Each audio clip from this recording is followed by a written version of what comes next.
মানববন্ধন থেকে তীব্র নিন্দা এবং প্রতিবাদ জানাচ্ছি। আমরা জাতীয় সংঘের কাছে আমাদের আকুল আবেদন, অনতি বিলম্বে এই নরপিশাচ ট্রাম্প এবং নেতানিয়াহুকে আপনার আন্তর্জাতিক আইনের মাধ্যমে ফাঁসির কাস্টে দাঁড় করান, নতুবা সমগ্র মুসলিম বিশ্ব ফেসে উঠবে।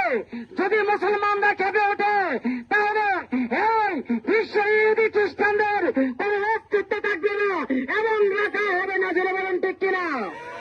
বাবা ভাইয়েরা, আপনারা জানেন ইমাম খোমেনি এমন একজন ব্যক্তি ছিলেন যিনি ইহুদি এবং খ্রিস্টানবাদের বিরুদ্ধে একমাত্র মুসলিম শাসক।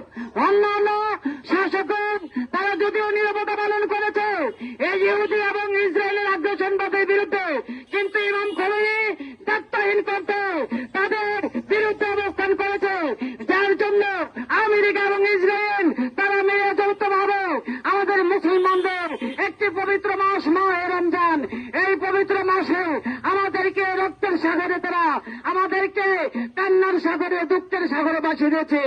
আমরা আজকে এই ব্রাহ্মণবাড়িয়ার জমি থেকে কঠোর নিন্দা এবং তীব্র প্রতিবাদ জানাচ্ছি। সকলকে ধন্যবাদ, মোবারকবাদ। আসসালামু আলাইকুম ওয়া রাহমাতুল্লাহ।